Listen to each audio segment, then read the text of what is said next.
Olá meus amigos, eu sou Jefferson Araújo e este é mais um vídeo do canal Última Verdade Presente. Nos últimos dias, o caso de George Floyd, um negro covardemente assassinado por um policial branco nos Estados Unidos, ocupou os noticiários e o debate público. Ao que parece, o assassinato foi motivado por racismo, pois independente do acontecido, não há justificativas para a truculência do policial. O resultado imediato foi inflamar a sociedade americana e o mundo para uma série de manifestações, algumas legítimas e outras tão irracionais quanto a atitude do policial. Depredação, roubo, destruição de propriedade privada, inclusive de negros, fizeram parte daqueles atos motivados por qualquer outra coisa, menos a preocupação racial. Sobre o tema é importante lembrar que o racismo ganhou amparo supostamente científico no século XIX com o darwinismo social. Enquanto a teoria evolucionista de Darwin sugere que os seres humanos são meramente animais avançados competindo na luta pela sobrevivência, o darwinismo social predominou durante o século XIX e início do XX, sendo a raiz do racismo científico e dos estudos de evolução cultural. Nesse contexto, raça surgiu como categoria científica para explicar as diversidades. A civilização ocidental, caucasiana, vitoriosa no processo de colonização e ungida pelos benefícios tecnológicos e econômicos gerados pela Revolução Industrial, passou a ver-se como o mais alto grau de evolução humana. Embora o mundo contemporâneo proponha uma convivência pacífica entre a teoria da evolução e a igualdade de raças, a verdade é que a aceitação plena daquela justifica o desprezo desta. Como diz o título do livro de Richard Weaver, ideias têm consequências. Inclusive, o próprio nazismo e as teorias eugenistas são um exemplo do que falamos. Hitler até dizia que a culpa de pessoas incapazes e fracassadas continuarem vivas era do cristianismo. Por falar em cristianismo, qual é a visão cristã sobre o tema racial? Infelizmente, a adesão ao iluminismo e o desprezo à religião cristã levou essa pauta para um contexto meramente político e social. Mas a história mostra que os cristãos tiveram a dianteira na luta contra a escravidão em épocas anteriores. Grande parte dos movimentos abolicionistas no Ocidente foram profundamente influenciados por cristãos. Talvez o mais destacado seja John Wesley, fundador da Igreja Metodista. É preponderante observar que Wesley tece suas reflexões sobre a escravidão fundamentado em leituras e informações, buscando embasar seu pensamento sobre uma questão que não era amplamente debatida. Assim, ele passa a combater a indústria da escravidão e a somatória de sua vilania em todos os estágios e setores do processo escravista.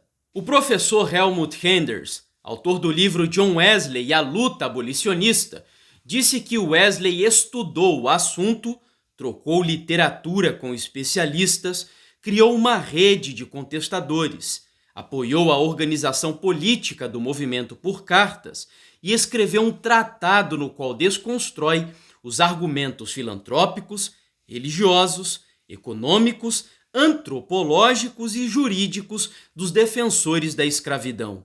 Wesley chegou a propor para os cristãos ingleses não consumirem açúcar produzido por mão de obra escrava. Aos que defendiam a escravidão com base no amparo da lei, ele lembrava que nenhuma lei humana está acima do direito da lei natural, uma vez que a liberdade é direito de toda criatura humana. Havia outros que justificavam a exploração dos negros apontando para a prosperidade da nação. Para estes, Wesley dizia: é bem melhor não ter riquezas do que ganhá-las à custa da virtude.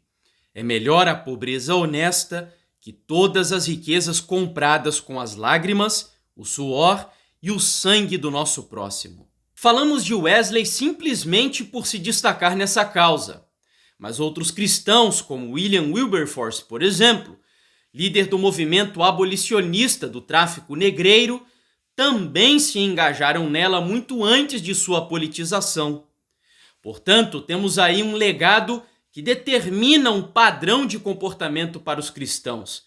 Não precisamos ter medo de assumir essa pauta, preocupados em impulsionar uma agenda socialista. Conhecendo a nossa história, nos afastamos dos empréstimos culturais, ideológicos ou até mesmo de invenções, como tem sido cada vez mais comum pela militância negra atualmente.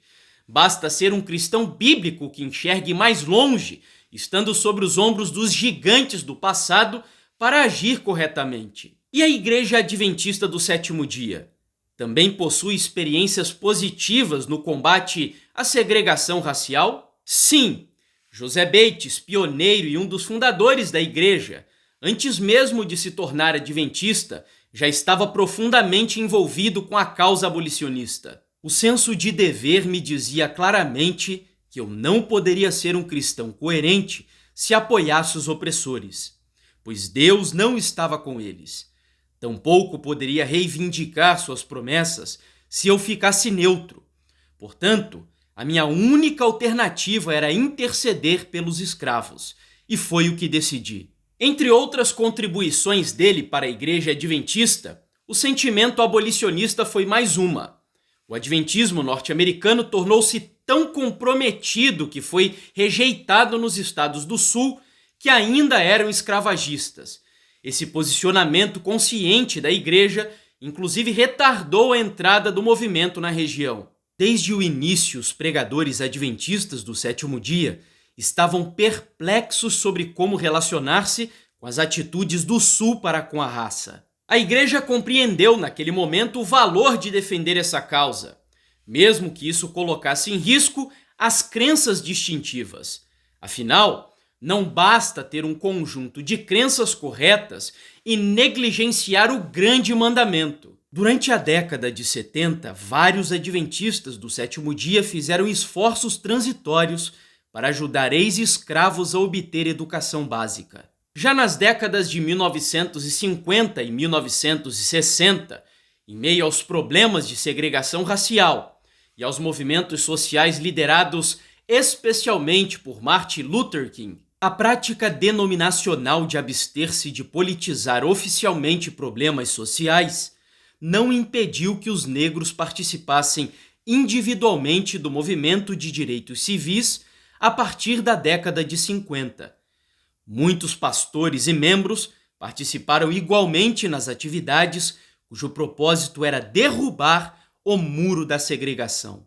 Ellen White, que muitas vezes é injustamente acusada de racismo por críticos desonestos, era abolicionista, considerava o racismo um pecado hediondo e chegou a propor desobediência civil caso algum adventista encontrasse escravos fugitivos. A lei de nossa terra, que exige entregarmos um escravo a seu senhor, não devemos obedecer, e cumpre-nos sofrer as consequências de violar essa lei. O escravo não é propriedade de homem algum. Deus, eis seu legítimo senhor, e o homem não tem nenhum direito de tomar a obra de Deus em suas mãos e pretender que é propriedade sua. Em março de 1891, ela deu um testemunho diante de 30 líderes da igreja reunidos em sessão da Associação Geral. A intenção era sacudir os adventistas a fim de cumprirem o seu dever em relação aos afrodescendentes. A cor da pele não determina o caráter nas cortes celestiais, afirmou a senhora White. Os negros deveriam ter precisamente tanto respeito como qualquer um dos filhos de Deus. Ela declarou que Jesus não fazia nenhuma diferenciação entre brancos e negros, mas ao contrário, tinha uma especial e terna piedade por aqueles que são chamados a levar uma carga mais pesada do que outros. Desprezar um irmão por causa da cor era o mesmo que desprezar a Cristo. Fica claro que esses cristãos não se calaram diante do pecado do preconceito racial, mas tampouco levantaram o punho contra alguém, nunca tiraram pedras contra a propriedade alheia, não incentivaram o ódio contra essa ou aquela classe, nem empunharam bandeiras anticristãs como a do anarquismo e do comunismo. E por quê? porque seguiram o exemplo do Mestre Jesus Cristo e procuraram ser como ele. Lamentavelmente, a ideologia marxista foi reinterpretada e a antiga luta de classes entre burgueses e proletariados foi ampliada para outros setores sociais, entre os quais está a luta entre negros e brancos. Desde então, a causa foi politizada por uma militância fanática que promove apenas aquilo que é conveniente. Essa conveniência é perceptível em nosso país, onde teríamos tantos homens virtuosos, como Joaquim Nabuco, por exemplo, para simbolizar a causa da libertação de escravos. Mas escolhemos Zumbi dos Palmares, líder de quilombo que também possuía escravos. Portanto, como cristãos, é preciso cuidar com a influência do ativismo político-ideológico, com pautas, argumentos e atitudes anticristãs. Você não precisa ser socialista, marxista, antifa ou adepto de pseudo-teologias, cuja proposta é reinterpretar o texto bíblico para defender determinadas agendas. Estas não possuem nenhuma relação com a luta do cristianismo histórico. A Bíblia deve ser o centro absoluto de sua cosmovisão, pois uma única passagem das Escrituras vale mais do que 1000 ideologias. Não há judeu nem grego, escravo nem livre, homem nem mulher, pois todos são um em Cristo Jesus. Sobre as distinções raciais que ainda estão presentes em nossa época, mesmo no ativismo afrodescendente, uma espécie de racismo às avessas, concluo com uma citação magistral de Viktor Frankl, fundador da logoterapia, judeu e prisioneiro de campos de concentração pelo regime nazista. Existem sobre a Terra duas raças humanas, e realmente apenas essas duas: a raça das pessoas direitas e das pessoas torpes. Ambas as raças estão amplamente difundidas. Insinuam-se e infiltram-se em todos os grupos. Não há grupo constituído exclusivamente de pessoas direitas, nem unicamente de pessoas torpes. Nesse sentido, não existe grupo de raça pura. Esse vídeo foi apenas uma síntese da excelente entrevista feita pelo pastor e jornalista Michelson Borges ao jornalista e estudante de Direito Davi Boechat. Caso queira aprofundar-se no tema, sugiro que assista a entrevista completa. E, por favor, não esqueça de divulgar esse vídeo com seus amigos pelas redes sociais.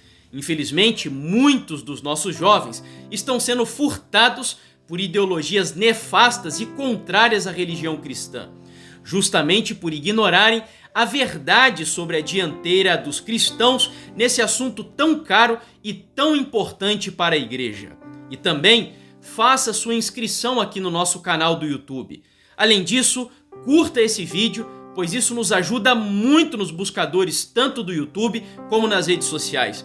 Deixe também o comentário, porque igualmente isso contribui para aumentar o interesse das pessoas no YouTube. Meus amigos, mais uma vez, muito obrigado pela sua preciosa atenção. Um grande abraço, ore por esse trabalho e que Deus te abençoe.